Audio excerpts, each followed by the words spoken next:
എല്ലാവരും ഈശോ നിങ്ങൾക്ക് വേണ്ടി പ്രാർത്ഥിക്കണ ആ ഒരു പ്രാർത്ഥനാനുഭവത്തിലേക്ക് നീങ്ങണം കേട്ടോ. ഞാനൊന്നും ചെയ്യില്ല, ഞാനൊന്നും പറയില്ല. നിങ്ങൾ ഈശോയെ, ഇതാ ഞാൻ നിൻ്റെ അടുത്ത്, നീ എനിക്ക് വേണ്ടി പ്രാർത്ഥിക്കണം. നിങ്ങളൊന്നും ചോദിക്കരുത്, നിങ്ങൾ ഇങ്ങനെ റിസീവ് ചെയ്യുക, സ്വീകരിച്ചുകൊണ്ടിരിക്കുക കേട്ടോ. അത് കഴിഞ്ഞിട്ട് പിന്നെ ഞാൻ നൈറ്റ് അഡറേഷൻ്റെ പ്ലാനിങ്ങിലേക്ക് വരാം.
ഇനി നമ്മൾ ഈ പൊതുവായിട്ടുള്ള ആരാധന അവസാനിക്കുകയാണ് ഇവിടെ. പക്ഷേ രാത്രിയിൽ 1 മണിക്കൂറെങ്കിലും എൻ്റെ കൂടെ ഒന്ന് ഉണർന്നിരിക്കില്ലേ എന്നതിനൊരു ഉത്തരം കൊടുക്കുകയാണ് നമ്മൾ. 1 മണിക്കൂർ നിങ്ങളുടെ സൗകര്യം അനുസരിച്ച് എപ്പോൾ വേണമെങ്കിലും വരാം.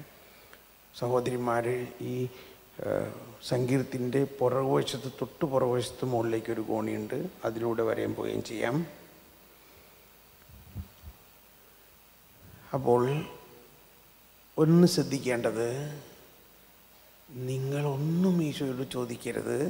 മറിച്ച് ഈശോ ഓൾറെഡി നിങ്ങൾക്ക് വേണ്ടി ഒരുക്കിയിരിക്കുന്നത് പിതാവിനോട് ചോദിച്ച് നിങ്ങൾക്ക് തരുന്നത് സ്വീകരിക്കുക. ഏതുപോലെ ഒരു സിംബോളിസം ഇതാണ്. ഒരു കരിങ്കല്ല് ഇങ്ങനെ നല്ല വെയിലത്ത് കിടക്കുകയാണ്, നല്ല പാറക്കല്ല് നല്ല വെയിലത്ത് കിടക്കുമ്പോൾ ഏതാനും നിമിഷം കൊണ്ട് ആ കല്ലിന് എന്ത് സംഭവിക്കും? ചൂടാവും. ആ കല്ല് വല്ലതും ചെയ്യണ്ടോ? ആ കല്ലിലേക്ക് ചൂട് പ്രസരിക്കുന്നു. കുറച്ച് സമയം കൂടി കഴിയുമ്പോൾ എന്ത് സംഭവിക്കുന്നു? ആ കല്ലിൽ നിന്നും ചൂട് ഭൂമിയിലേക്ക് പ്രസരിക്കുന്നു. ഇതാണ് ഏറ്റവും സിമ്പിൾ വേ. ഇതുപോലെ നമ്മൾ കല്ലല്ല, നമ്മൾ മറ്റൊരു ക്രിസ്തുവാണ്. ഞാൻ ലോകത്തിൻ്റെ പ്രകാശമാണ്, ഇനി നീ ലോകത്തിൻ്റെ പ്രകാശമാണ്. അങ്ങനെ ഈശോ ആകുന്ന ആ ജ്ഞാനം, ആ പ്രകാശം നമ്മളിലേക്ക് ഒഴുകാൻ വേണ്ടിയാണ് വന്നിരിക്കുന്നത്. ദൈവം ലോകത്തെ ഇത്രമാത്രം സ്നേഹിച്ചു തൻ്റെ ഏകജാതനെ നൽകി. നമ്മുടെയാണത് ഈശോ. ഒരിക്കൽ ഒരാൾ ചോദിച്ചു, അതെന്താണ് ആ രക്തസ്രാവക്കാരി ഈശോയോടൊന്ന് ചോദിക്കാണ്ട് പോയിട്ട് തൊട്ടത്? ഈശോ ചോദിച്ചു, ആരാണ് എന്നെ തൊട്ടത്? അത് ഈശോയോട് ചോദിച്ചിട്ട് തൊടായിരുന്നെങ്കിൽ നന്നായിരുന്നില്ലേ? അപ്പോഴാണ് അങ്ങനെ ഒരു ചോദ്യം വന്നപ്പോഴാണ് അതിന് ഉത്തരം അന്വേഷിച്ചപ്പോൾ എനിക്ക് ഈശോ പറയാണ്, എന്നോട് ചോദിക്കേണ്ട ആവശ്യം എന്താ? ഞാൻ മുഴുവനും നിങ്ങളുടേതാണ്. ദൈവം ലോകത്തെ ഇത്രമാത്രം സ്നേഹിച്ചു, എന്നെ മുഴുവനും നിങ്ങൾക്ക് തന്നു, നിങ്ങൾ കടിച്ച് തിന്നു. അതല്ലേ നമ്മൾ ചെയ്യണേ? നമ്മൾ ചെയ്യണ്ടോ ഇല്ലയോ? പിന്നെ ചോദിക്കേണ്ട ആവശ്യം എന്താ എന്ന ഒരു തത്വത്തിൽ നമ്മൾ ഇന്ന് രാത്രി ഓക്കെ. അപ്പോൾ ഇപ്പോൾ മണി 11 11 മുതൽ ഇനി 12 മണി വരെയുള്ള സമയത്തേക്ക് എത്ര പേര് ഇവിടെ ഈശോൻ്റെ അടുത്തിരിക്കും? 12 മണി വരെ. ഓക്കെ, 12 മുതൽ 1 മണി വരെ. അങ്ങനെയുള്ളവരൊക്കെ, ബാക്കിയുള്ളവരൊക്കെ ഇപ്പോൾ പോകും. അവർ 12 മണി മുതൽ 1 മണി വരെ. ഓക്കെ, 1 മണി മുതൽ 2 മണി വരെ, 1 മുതൽ 2 വരെ.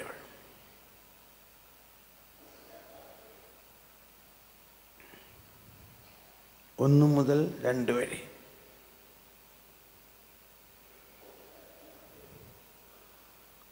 ആരെ? 1 മുതൽ 2 വരെ.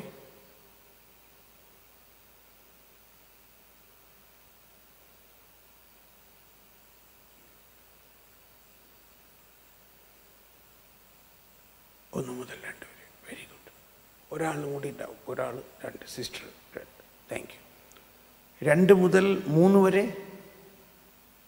Very good. 3 മുതൽ 4 വരെ. 4 മുതൽ 5 വരെ.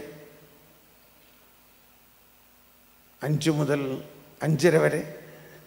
ഓക്കെ, 5:30 എല്ലാവരും ഇവിടെ കൂടുന്നു. നമ്മൾ പ്രഭാത പ്രാർത്ഥനയോടെ നമ്മൾ ഏറ്റവും മാക്സിമം ഉപയോഗിക്കാൻ വേണ്ടിയിട്ടാണിത്.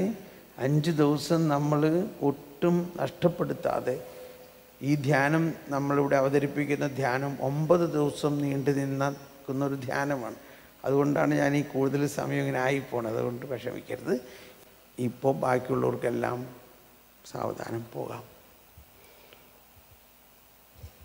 12 മണി വരെ, അല്ലെങ്കിൽ ബാക്കി ഓരോ ടൈമിൽ വരുന്നവരൊഴിച്ച് ഇവിടെ 12 മണി വരെ ഇരിക്കുന്നവർ മാത്രം ഇരിക്കുക. ഇനി പിന്നീട് സമയത്ത് വരണവർ ഇവിടെ മുമ്പിൽ വന്ന് തൊട്ടടുത്ത് ഈശോൻ്റെ തൊട്ടടുത്തിരുന്ന് പ്രാർത്ഥിക്കാവുന്നതാണ് രാത്രി. Thank you.